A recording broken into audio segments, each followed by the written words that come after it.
కరీంనగర్ జిల్లా చొప్పదండి నియోజకవర్గ రైతులకు కాళేశ్వరం ప్రాజెక్టు నుండి సాగునీరు ఇవ్వాలని మాజీ ఎమ్మెల్యే సుంకే రవిశంకర్ డిమాండ్ చేశారు. సాగునీరు లేక పంట పొలాలు బీడు భూములుగా మారుతున్నాయని అన్నారు. ఇప్పటికైనా ప్రభుత్వం స్పందించి సాగునీరు విడుదల చేయాలని, లేదంటే రైతులకు అండగా ఉద్యమాలు చేస్తాము అంటున్న చొప్పదండి మాజీ ఎమ్మెల్యే సుంకే రవిశంకర్తో మా ప్రతినిధి Praveen face to face. Karimnagar జిల్లా చొప్పదండి నియోజకవర్గ అన్నదాతలను కరువు కాటేసింది. నియోజకవర్గంలోని 6 మండలాల్లో సాధారణ వర్షపాతం కంటే తక్కువ లోటు వర్షపాతం నమోదు కావడంతో ఇక్కడ వ్యవసాయం అనేది దయనీయంగా మారిన పరిస్థితులు ఉన్నాయి. అయితే అన్నదాతల ఆందోళన దిగులు పడుతున్న పరిస్థితిని చూసి స్థానిక మాజీ ఎమ్మెల్యే సుంకే రవిశంకర్ ఇప్పటికే పలుమార్లు నిరసన కార్యక్రమాలు కూడా చేపట్టారు. మరోవైపు కలెక్టర్ పమ్మిల సత్తతికి కూడా సాగు నీటిని విడుదల చేసి రైతులను ఆదుకోవాలని కూడా కోరుకున్న పరిస్థితులు అవుతున్నాయి. అయినా ఇప్పటికీ పరిస్థితుల్లో మార్పు రాకపోవడంతో సుంకే రవిశంకర్ మాత్రం ఆగ్రహం వ్యక్తం చేసిన పరిస్థితులు అయితే ఉన్నాయి. ప్రస్తుతం మనతోటి చొప్పదండి నియోజకవర్గ మాజీ ఎమ్మెల్యే బీఆర్ఎస్ నేత సుంకే రవిశంకర్ వాడిని అడిగి తెలుసుకునే ప్రయత్నం చేద్దాం. అన్న, చెప్పండి, అసలు మీ నియోజకవర్గంలో చొప్పదండి నియోజకవర్గంలో 6 మండలాలు ఉన్నాయి. 6 మండలాల్లో వర్షపాత పరిస్థితులు ఎలా ఉన్నాయి? అసలు 2014 కంటే ముందు కాంగ్రెస్ పాలనలో ఆగస్టు మాసం వచ్చే వరకు ఆకాశం దిక్కు రైతన్న చూసేటువంటి దౌర్భాగ్య పరిస్థితి ఎట్లయితే ఉండేనో, ఆనాటి రోజులు తెస్తా అన్న రేవంత్ రెడ్డి నిజంగానే కాంగ్రెస్ ప్రభుత్వం ఎట్లయితే గతంలో 14 కంటే ముందు సేమ్ అదే పరిస్థితి తీసుకొచ్చిండు.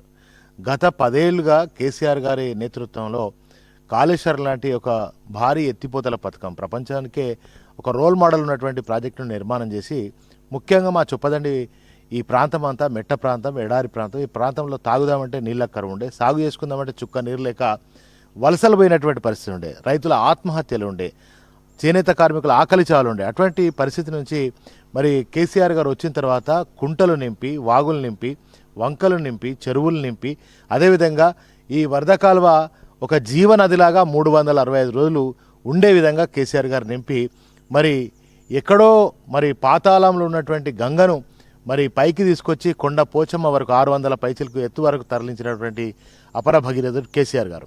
ముఖ్యంగా మా నియోజకవర్గం కేసీఆర్ గారు ముఖ్యమంత్రి అయినాకనే, కాళేశ్వరం ప్రాజెక్టు కట్టుకున్నాకనే మా నియోజకవర్గంలో రోని ఎండలల్లో కూడా అలుగువారి మత్తడి దుంకినే చెరువులని. అది KCR, that is the KCR. కానీ రేవంత్ రెడ్డి రాగానే ఒక స్విచ్ కరెంట్లో స్విచ్ ఆఫ్ చేస్తే ఎట్లయితే నీళ్ళు ఆగిపోతుందో, కరెంట్ ఆగిపోతుందో, ఫ్యాన్ ఆగిపోతుందో, అట్లాగే మరి ఈ యొక్క రేవంత్ రెడ్డి రాగానే మొత్తం చెరువులన్నీ ఎండిపోయినాయి, వరద కాలువ ఎండిపోయింది. ఇక పంట పొలాలు ఇప్పుడు వర్షాకాలం, ఇది ఏసంగి కాదు, ఇది వానాకాలం. వానాకాలంలో మరి రైతన్న పరిస్థితి నార్లకు బిందెలతో నీళ్ళు పోసేటువంటి దౌర్భాగ్య పరిస్థితి వచ్చింది. అంతేకాకుండా ట్యాంకర్లతోటి నార్లను కాపాడుకున్నాడు, పంట కాపాడుకునే దాకా కాదు. కోతల టైంలో దెబ్బనేదాన్ని ఇబ్బంది అయిందంటే అట్లా కాదు. ఇది వానాకాలం. ముఖ్యంగా ఏ సంఖ్యలో ఇట్లాంటి పరిస్థితులు జరుగుతుంటాయి అప్పుడప్పుడు మనం చూసినాం. కానీ వానాకాలంలో ఇలాంటి దౌర్భాగ్య పరిస్థితి రావడం ఆనాడు చంద్రబాబు నాయుడు కాలంలో వచ్చిందంటే, మళ్ళీ రేవంత్ రెడ్డి కాలంలో ఈ దౌర్భాగ్య పరిస్థితి కారణం ముఖ్యంగా రైతు వ్యతిరేకమైనటువంటి రేవంత్ రెడ్డి పాలనలో జరుగుతున్నటువంటి పరిస్థితి. వాళ్ళకి చిత్తశుద్ధి ఉంటే, నిజంగా చిత్తశుద్ధి ఉంటే, మాది రైతు ప్రభుత్వం అని చెప్పుకునేటువంటి కాంగ్రెస్ వాళ్ళు చిత్తశుద్ధి ఉంటే ఇవాళ కాళేశ్వరం దగ్గర, ఇదే మేడిగడ్డ, అన్నారం, సొందిళ్ళ దగ్గర మరి రోజుకి 1,40,40,000 క్యూసెక్లు, దాదాపు 98,000 క్యూసెక్ల నుండి 1,40,000 క్యూసెక్లు వృధాగా సముద్రంలో కలుస్తున్నాయి.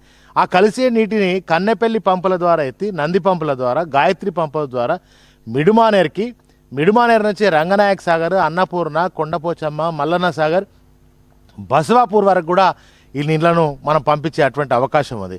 మరి అట్లా కాకుండా ఒకవేళ ఎస్ఆర్ఎస్పికి మహారాష్ట్ర నుంచి నీళ్లు రాకపోయినా ఇదే గాయత్రి ద్వారా ఎత్తిపోసి మరి ఎస్ఆర్ఎస్పి కూడా నింపుకోవడానికి కాకతీయ కెనాల్ ద్వారా, ఇదే మా రాయలపల్లి దగ్గర కాకతీయ కెనాల్ ద్వారా ఒక లింక్ కెనాల్ అనేది పెట్టాం. ఒకవేళ ఎస్ఆర్ఎస్పి నిండకపోయినా రాయలపల్లి దగ్గర ఉన్నటువంటి మరి ఆ లింక్ కెనాల్ ఓపెన్ చేస్తే అక్కడ నుంచి మళ్ళీ మంతని వరకు కూడా ఈ నీటిని పంపించే అవకాశం ఉంటుంది. ఇవాళ మన నీరు ఎక్కడి దాకా కాకతీయ కెనాల్ మేము మొన్న మరి ఈ రేవంత్ రెడ్డి ప్రభుత్వానికి సిగ్గు రావాలని ఈయన చెప్తాడు వట్టిగానే, ఒక్క ఎకరం ఎండనియా, ఒక మడి కూడా ఎండనియా అని అన్నాడు. మరి బొచ్చడు ఎండిపోతుంది కదా. ఏ సంఖ్యలో ఎండింది, ఈయన గెలిచినప్పటి నుంచి అన్ని పంటలు ఎండుడే, ధాన్యం కొనరు. ఇవన్నీ కూడా చాలా బాధ అనిపిస్తుంది నిజంగా అండి. చాలా ఒక్కొక్కసారి దుఃఖం కూడా వస్తుంది. రైతులు ఎంత ఆవేదన పడుతున్నారు, వాళ్ళు ఏడుస్తున్నారు. ఎవరి దగ్గరికి పోయి చెప్పుకోవాలని అర్థంగా నా దగ్గరకు వస్తారు. ఇప్పుడు నా చేతులు ఏమున్నది?